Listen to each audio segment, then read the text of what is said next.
you guys. So I wanted to hop on here because I just finished a C2 class. It's a yoga class at Core Power. It's a very, very hot class. And I took one yesterday. I'm like drenched in sweat, by the way. But I took a class yesterday and it was really learning the concept of Chaturangas. So it was a hard class, but it was more slow paced, and she was teaching us the proper form for Chaturangas, which I so appreciated because I am very big with proper form because you can hurt yourself and people don't realize that. They're like, oh, I'm just going to teach this class and let ego get in the way and just keep people going and going. And like, you know, I've even seen yoga teachers kind of yell at their students like, do it, come on. It's what? Like, that's not yoga. So my whole point of being on here to tell you this is because today's class was hard. It was constant movement, a ton of Chaturangas, and what I learned yesterday in class was your plank is just as strong as a Chaturanga. Like your Chaturanga, a good one, comes from a great plank. So if your core gets loose during, you go into plank and you move forward and you go into your Chaturanga, if your plank is not strong, then you're not doing it right. So you can do 20 Chaturangas, and out of all those, you're going to get 2 good ones, she was saying. And I was so appreciative of this concept because she talked about ego. And so if you're new at doing yoga, I don't want you to be discouraged because it's true. A lot of yoga people have ego, and it's like, look at what I can do, look at me. And that's not what it is. So being flexible is the key. And I'm not talking about doing splits. I'm not talking about your leg flying over your head. I'm talking about being able to touch your toes, the basic concepts here. If you can touch your toes, or you can sit down and go into a forward fold and touch your toes, you're in Flynn, that's fantastic. You don't need to do a split to be a yoga person or to be flexible. That is practice, and that comes with time. I was able to do the splits for years, and I don't believe I can do them, nor have I even tried to do it because I don't need to do the splits. I just don't. But for me, for yoga, what I look at is my form. I want good form. I want my core to be engaged. I want my wrists to be strong. When I'm in downward facing dog, I want to engage my ribs and pull them in and lift with the foundation through my hands. There's a lot of technique that goes into yoga, and a lot of different, when I'm teaching it, I give a lot of different, instructions, because downward facing dog isn't just downward facing dog. There's so many different things. An upward facing dog is more than just an upward facing dog.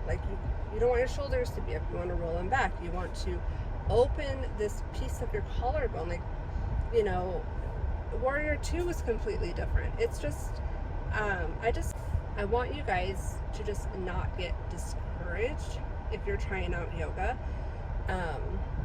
And for me, I started out doing core power yoga a long time ago. I think over a decade ago. When it first opened, I think one of the first ones was in Carlsbad, and I remember going there a few times. And I would do the C1 class, so I didn't even do the hot class. It took time to build up to the C2 class, and now I can go in there and do it. But there's times when I'm like, I need to just go down in child's pose and relax. So this is just my advice to give you. Just take the opportunity for whatever you want to do. It doesn't have to be yoga, but just give yourself gratitude for where you are currently at, and don't look at these people who you know, it's beautiful. Like, I know yoga instructors and people, and, you know, especially my teacher, Elka, who has done, you know, beautiful yoga, but she's not putting her ego in it, and she's not saying, look at me. I mean, girlfriend could do a split. Like, I think she's 45, 44. She looks like she's like 30. But, yeah, I mean, she's flexible, but she's not showing off and look what I can do. Yoga is about a peace of mind. Yoga is being self-aware of your movements and self-aware of opening up these areas that were so constricted and tight in. It's not about headstands. It's not about, you know, crow pose. It's not about that. It's about the basic foundation. And like I said, going back to just touching your toes. Today's class again was crazy hard. I'm proud of myself for doing it, and I'm also proud of myself for taking a child's pose when I needed to, when I felt like, okay, I need to just not do this next round of sequence. So anyways, and my goal is to continue, be consistent, and go twice a week, along with, I'm picking up kickboxing. I already signed up for that.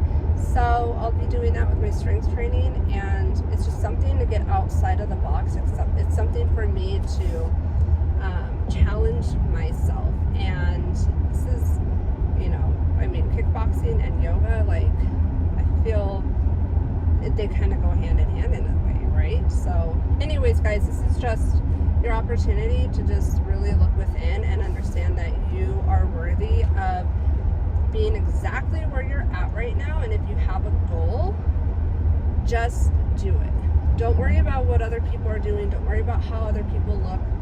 Just focus on yourself. Ask questions to people who have the experience, but don't look at the people who are using this experience in order to be ego and like, look at me, look what I'm doing. So everybody has to start somewhere. So I hope that you guys have a beautiful Friday.